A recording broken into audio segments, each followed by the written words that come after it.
I've done this presentation a number of times for some architects, the Canadian Home Builders Association, and usually I read from the notes because it is zoning. But this will be the first time I'm just going to do it on the fly, so we'll see how that goes. I'm an intern architect at LJ Architectural Partners in Toronto. We do a lot of missing middle projects, affordable housing, as well as sort of TCH retrofits and kindergartens and stuff like that.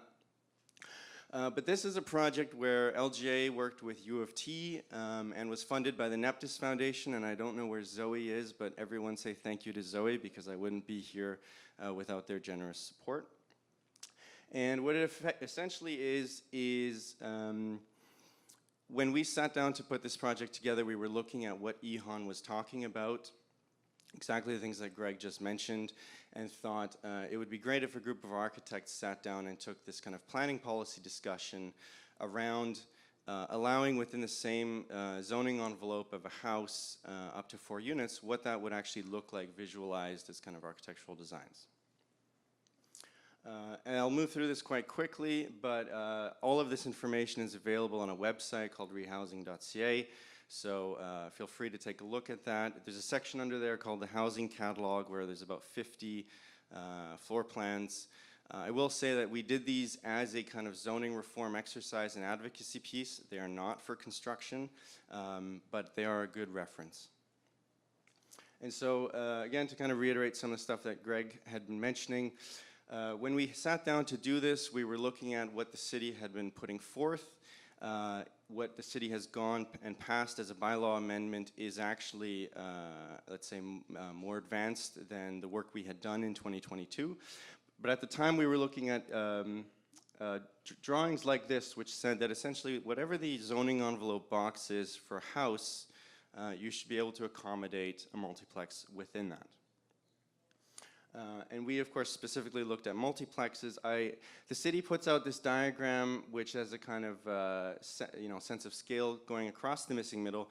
But I think you can also look at this as a timeline of the city's actions as they move towards infill housing.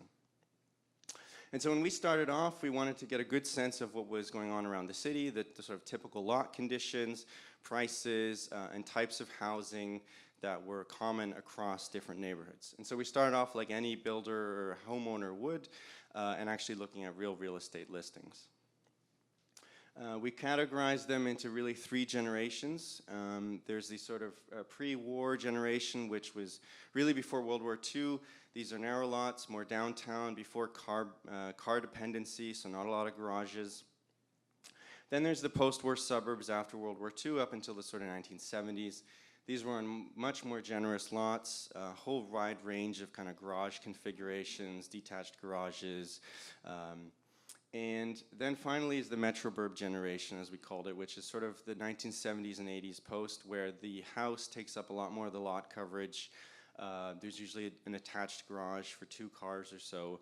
And it's actually when we were doing this, we noticed that the post-war suburbs really have the most potential for infill density because of the conditions that are existing there. And so to start our exercise of kind of testing housing options across the neighborhoods, we categorized them into 13 types distributed across the Yellow Belt.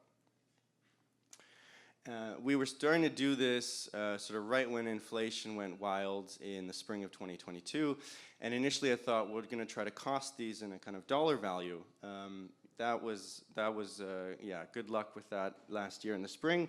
So what we had done instead was to bracket things as kind of categories of low, medium, high, and new. And the idea there is a low intervention is really a secondary suite, doing something within the envelope of the existing building. Medium is to do a minor addition, add an ADU. High is to do a combination of these things. And then new always assumes demolition of the existing building and new construction of the maximum size multiplex. We'll mention all of these are Part 9 Ontario Building Code categories. We realized that as soon as you go, say you had a maximum building height that allowed you to go 4 stories, nobody does it because the additional engineering, fire safety measures, etc., once you go to 4 stories, just don't pencil the same way as a Part 9 building does at 3. And so this is a quick screenshot from that housing catalog. Like I said, there's about 13 types, 4 designs for each. So we drew a lot of floor plans last year.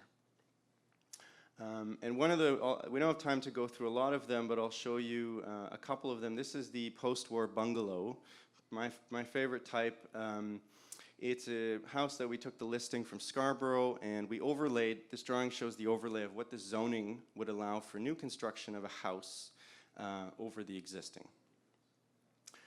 So for the high option on this, we looked at a side addition in the kind of side lane, and a garden suite. And what's interesting is that you're taking an existing house that had an unfinished basement and 3 bedrooms, and with not a whole lot of work, well, I shouldn't say not a whole lot of work, not a whole lot of significant change in the building size, converting it to make 5 units with a total of 9 bedrooms. And so this is what that existing lane looks like, and what it could look like with a bit of design. Another scenario for the exact same site is the new one, where you would build a new multiplex. I'll talk a bit later about stairs, but this is a concept where the building, each unit has a kind of through unit on each floor. So if you've ever been to Montreal, that's typically how housing multiplexes are done there. For this scenario, again, 4 stacked units in the main building and a garden suite in the backyard. This project would be entirely exempt from DC charges, and you'd be now putting 13 bedrooms on a lot where there were previously 3 bedrooms. One of the things to point out is of course this issue of egress. Developers will typically do this as a stacked townhouse, because when you have each dwelling unit exiting to the exterior at grade on its own, you only need 1 exit. As soon as you do something like having 1 unit on each floor, you trigger the requirement for 2 exits, which no developer would choose to do instead of a stacked townhouse.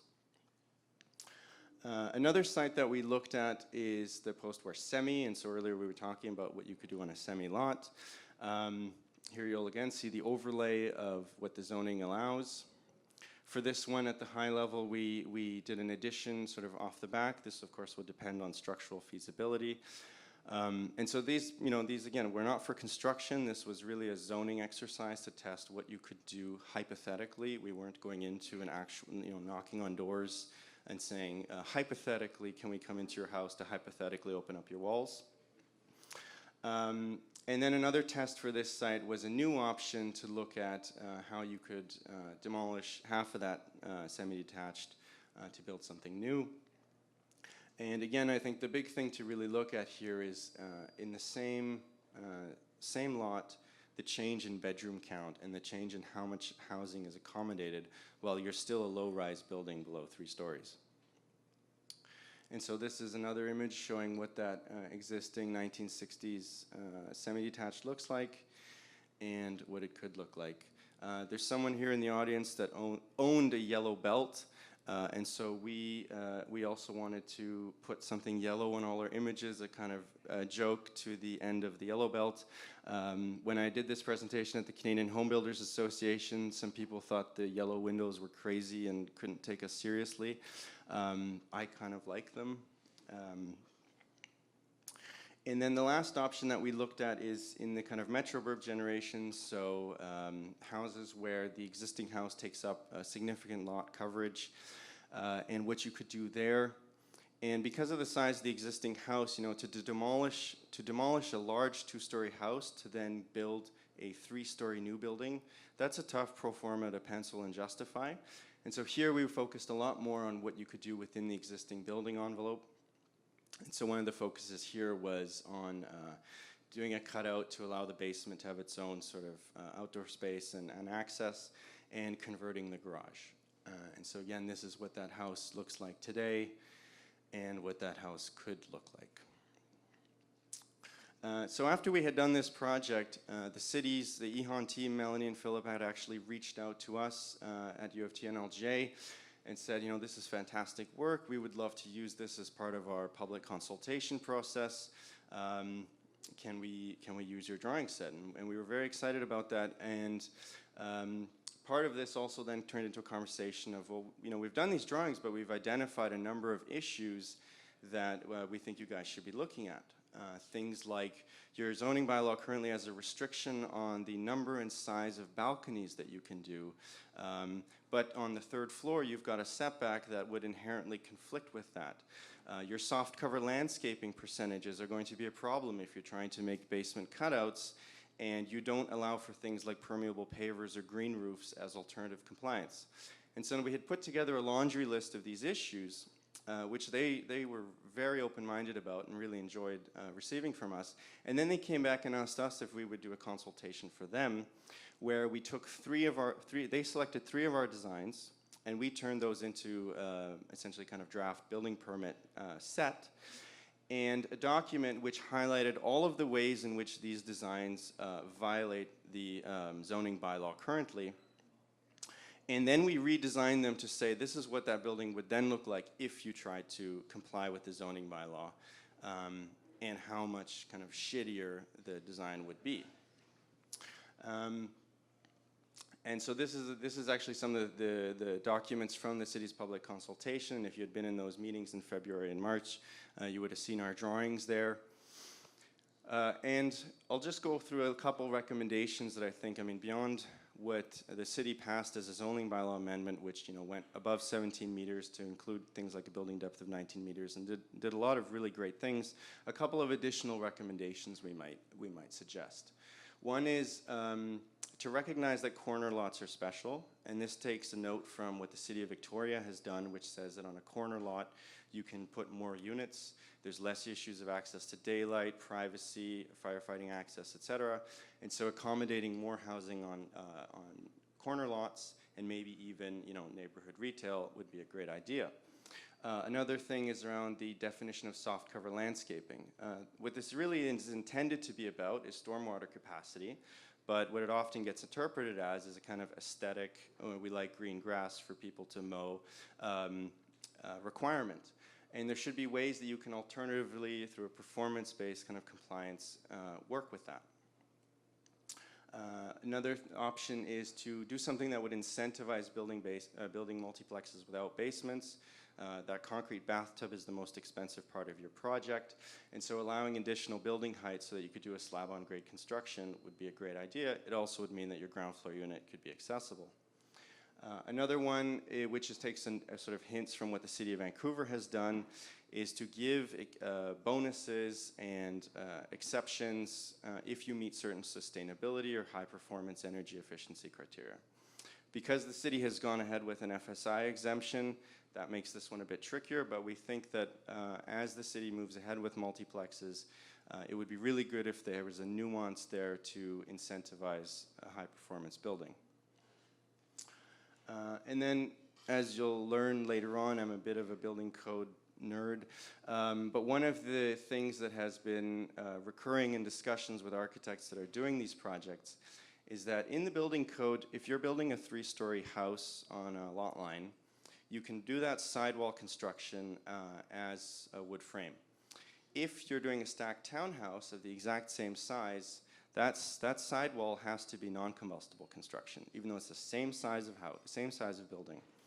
And this means you've now got 2 different types of wall assemblies, you've got different engineering, it makes the project a bit more complex and quite a bit more expensive.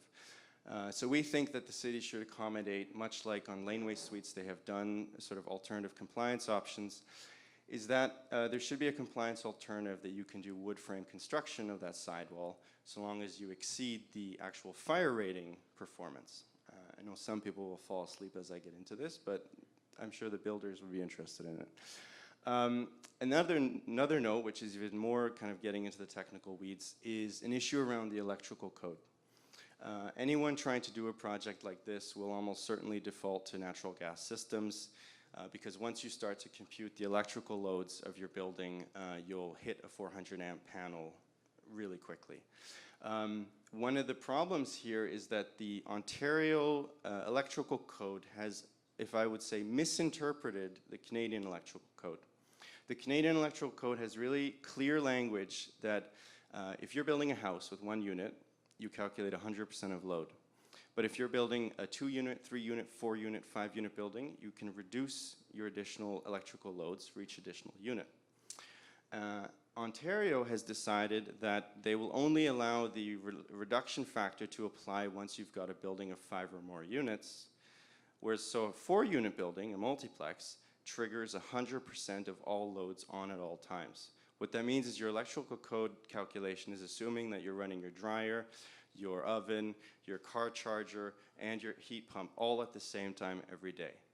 No one ever is doing that. And what's the worst thing that could happen? You trigger your breaker and you learn your lesson not to do that again. I'll leave it at that, and you'll hear from me again later today on a very specific piece in the building code that also is a constraint for these projects.